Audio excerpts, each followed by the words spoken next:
Si vous aimez vous informer et savoir ce qui se passe un petit peu partout dans le monde, surtout faire le Congo ça, hein, je vous invite à faire comme moi et abonnez-vous sur Kuli Media TV, notre chaîne, et likez, partagez les vidéos et surtout restez connectés.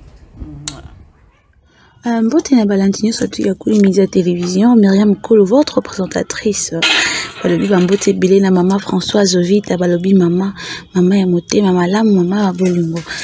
Mbote na ba maman baya mami lela, bambote na ba maman, mbote na ba maman o bazara na motema munene lokola ba Chantal Lokulu, ba maman ebele, ba maman Stella Yenga, ba maman Naomi Ngongo, ba maman Pilove Pisila Ngoi, ba maman Kaka, mbote na ba maman Exaucé Mata, ba mbote na Jessica Moninga pe ya moto, pambote bele isusu na Rachula Caramel, pambote na Jose mwana muluba, mbote bele Magi mwana mongo, pambote bele.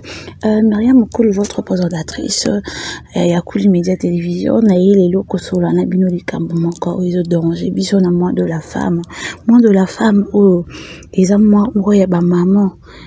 Tous à la maman ici, mais toujours continuer toujours coller la bas souci et pas y raisonnement et pas koto babo mabiso koto mibali banyo kola biso na koto si cité mais beaucoup misu na baniva ko bo mabiso konyo kola biso au santé biso 2 fois 3 fois o wangani isusu zemi au salibo et ko sala passe eza kozukisa vraiment mitema na biso ezozangisa biso kimia yango wana na mkolo lelo na mimeli bino isolo moko tuza kobeta isolo wana izosokisa penza motema na kosenga na didonema weja oyo a monter la kabiso émission na Kuli Media Télévision a balancer les biso dans nos vidéos et puis tozongi merci.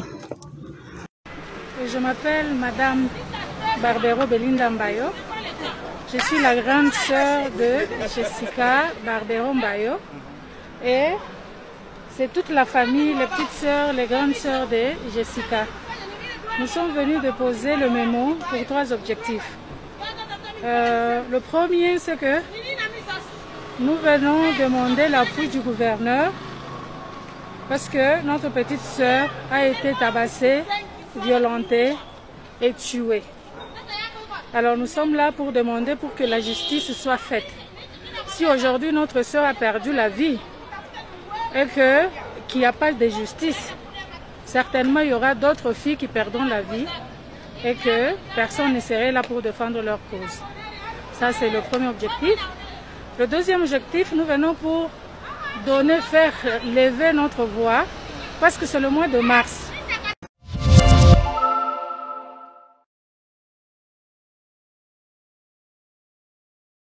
Na izali famille ya mwana mwasi moko na kombo ya Jessica Barbero Mbayo. Jessica Barbero Mbayo azali jeune fille à 26 ans avant d'atteindre Lubumbashi. Cette fille a boyoki ndenge bandeko na bazoloba balobi to senga lisungi na bakonzi ya mboka parce que notre sœur a été violée, tabassée et puis tuée. Ba violaki ba bomi ba beti et puis ba bomi eza ko sala pasi eza likambo ya isengo te biso a toza kolela melelo pe suna Lubumbashi toki koyoka isusu ba bomi mutu ba violé ba beti pona nini kaka ba maman eso sala vraiment pasi et donc ezozangisa biso na kimia tuza ko se poser tant de questions nzamba olinga ate ya biso nini ndeko na biso masi boza komona ba photo na eza koleka wana akutana kina maka tozo bukato yeba ngo famille singi basa ya enquête on leva ki mwana eloko nini komaki batu wana ba violé baza banani babetaki pona nini il s'est passé quoi. Apparemment tout ça inka mukonza mboka renforcer sécurité na mboka o izate baza ko enlever basi baza ko boma non seulement basi baza pe ko enlever na mibali baza ko enlever baza ko kende ko boma bazo sala biso ba mabe tellement embelé mobali aza ko beta na mwasi na balabala mona soda lekia bolingo na bango ndeko oya kufi libota netikali na pasi tisiko bazo yeba te nani asali makambo eza eloko ya esengo tize eloko mo ya pasi ezokisi mitema ba mama bino ngo ata rachula caramel alobaka Mariam o tozoloba ezaka po o toyebi bon o esalemaki lobi na butu o elekaki avant-hier o non biso tomoni te combien de femmes au baza violées combien de femmes au baza souffrir na bamabala na bango pe mutu musaki na ba nombala betaka ya chaque jour maman et sa violence moni eloko nyonso o mutu salaka contre cœur na volonté na été mutu ndezo forcer au sala eza viol mwana moko kaka nde tosalaka bémission boye abengi ngai bisinga yaya nalingi te batanga kombo na nga nalingi te batu bayeba kezanga lobela pe lisolo na nga ntango kosala émission ntango namoni makambo ya Jessica oyo ezokisi motema na nga nabi Nzambe mpona nini biso basi tokoki kozala respecté te. Cette petite fille-là, elle a 12 ans. Elle a que 12 ans. Mais, mademoiselle le canavi naie, ils a passé. Ba maman. Donc, bozora battu beaucoup de sinanda kubaki ovande pana bino. Il faut qu'on y baka mutuana. Il faut qu'on y baka mutema ya mutuana. Intention ya mutuana ezani. Apusa ni pembeni ya yo. Nanda kuna upo asala nini. Ba maman.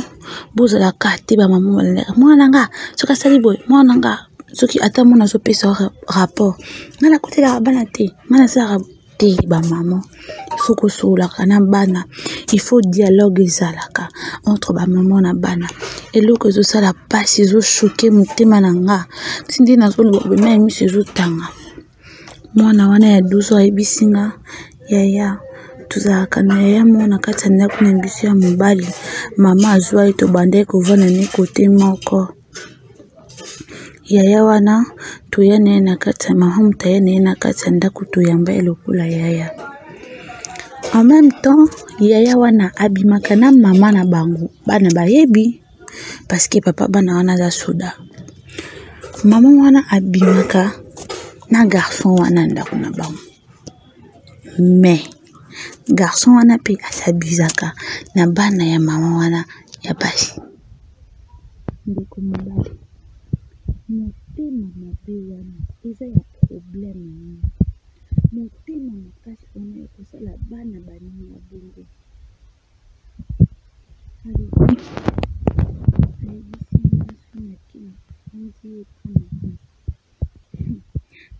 Tala na bafilm ninga na mwana kina lisolo mwana. Mais c'est bon oui ça. Maman linga kuruka alobe nanga soki na funti je mal non. Vous excusez na parce que ça la m'a passé. Soki na funti bakobomanga. Nabisiete aobomote. Yo zara na oka normal. Zara na oka ka bien. Ko changer te. Pesa biso temps. Donc non ti pa mutu moko okinde oyebisi makambo to ko enregistrango et puis bo kangaye. Mama oyi na ndako no libala. Ozi mobali no ya libando ko ti na kati ya ndako. Motema wana. Obike biso basi toza mitema ko choquer mkombali no suko oyeba yango boyoka que mobali momba bomi mwasi na bana ndako tutika na pe ko condamner na mibali yango pe faut que luka koyeba histoire faut que luka koyeba pourquoi mobali wana sali bongo eza likambo ya esengo te eza likambo ya pasi alelo mobali na apebisi vie ya mwana mokolo koyeba olobani kayoka te bana no bayoka kaote bayoka ba conseil na ote to isa biso nyike no bano baza pa mabe pourquoi ebisa kinga ite na trouver solution on trouver solution za tankuti yoniki la ta mobali no bilamba te ozara tata yo s'occuper na bana no ote yo makambo koma kaka mwana mobali wana mobali na kende boy ozane mobali na zonga boy ozane mobali mama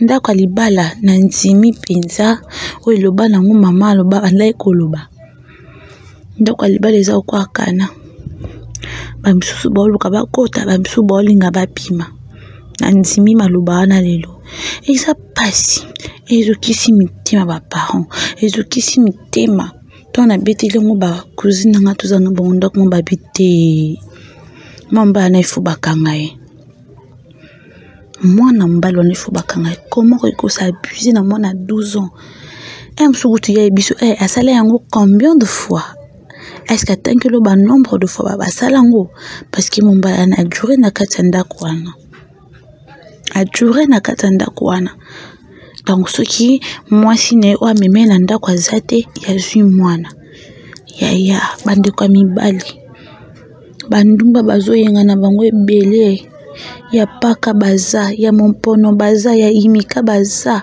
ya victoire baza nini na bana mikibwe oko violer mwana bato bebise levi na ye otike na badette morale mwana koli me makanisi kaka makanisi ni tozana ya mwana ndako msuma banda ko salanga et puis liko nango ofanda sikona ndako bana wana ndeko mobali tala yo zo kanteke oyo zo sala wana ka yo na mona nde boyebi le longa pe Mariam Kulu na yebitine na partage on internet pat bayoki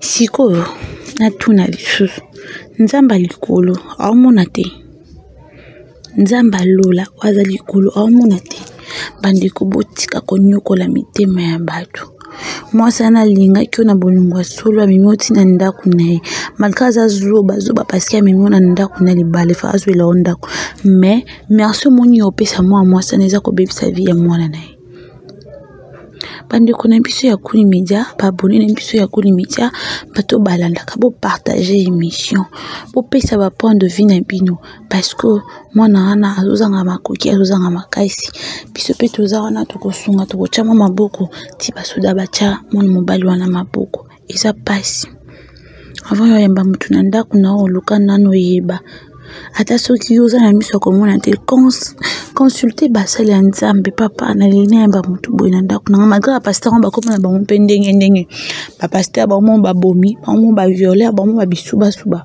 donc oluki pe musala nzambe oyo mobike no openza na bon nzambe non que ba pasteur a dit m'a dit après il dit $100 boye boete obike no akolandela vraiment kawana na mutema na ye mobimba osi mutu kotisi na ndako et ça fait très mal bao babota bana bao eba pasi wana mukolo kutu hello na nelo bese kisinga muko mwana 12 ans mwana mukie pardon na bona nga sincère la nanga mais ezali kambu ya pasi ezo kisi mitema ba parents epele asola ki wana quelque parents babite photo cha mwana na maboko to sunga ye vraiment to sunga ye ezo sala vraiment pasi bande ko na bisa mibali basi ba 1500 baza basi ba 2000 baza moi c'est ya 1000 francs baza ya ofele pe ba ingana bango olingi na oye obengisi ka bolingo ka mo ebele ozie ka so bando sala ya ofele parce que na invité c'est bolingela bana nani mwana mukie bongo banda ko bima nae eta point aux incapables de ressembler la moitié crédit aux incapables de foutre la moitié transport aux incapables de ressembler la moitié jeans aux incapables de ressembler la moitié sac tu as petit bon quand ça suit iko na moto na tali garçon na tena binzambe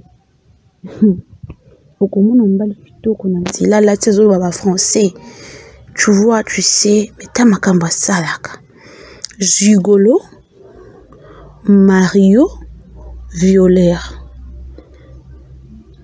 tande yoza bakombo nyonso twana ya yo pasha yo linka basi basalela yo alongolo no epa bino donc bando va ne pas bina mimoti na ndako na libala obandi soko violer bana na eza pasi bandi ko mibali bo réagir eloko eza eloko esengo te. Je suis sûre que ça n'a pas si kozokisa vraiment mitema ya bato koka que moto bamemai na ndako aviola baby suivi ya bato mpe bazwi occasion olanda biso na suka boye. On a parlé de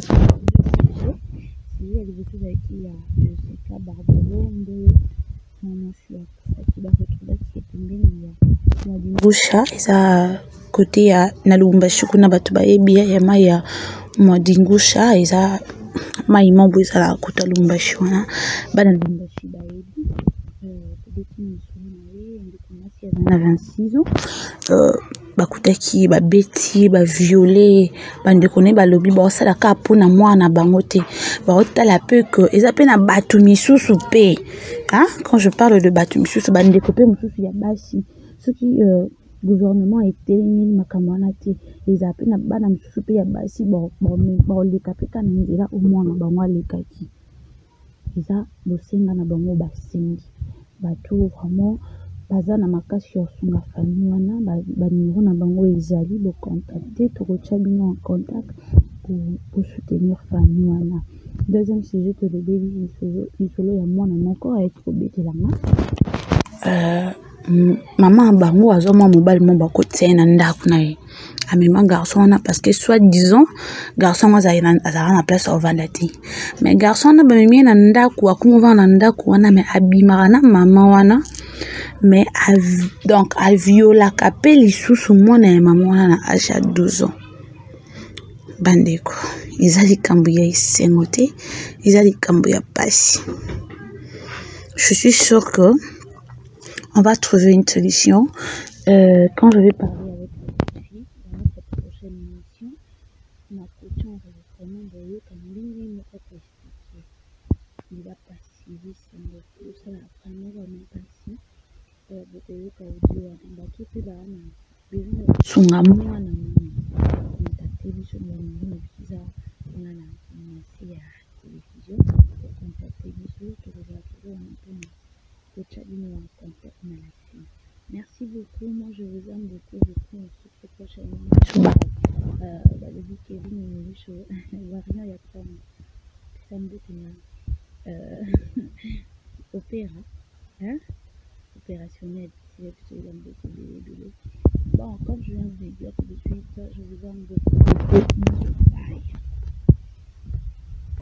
Bonjour à tous, si vous aimez vous informer et savoir ce qui se passe un petit peu partout dans le monde, surtout faire le Congo-ça, je vous invite à faire comme moi et abonnez-vous sur Kolimedia TV, notre chaîne, et likez, partagez les vidéos et surtout restez connectés.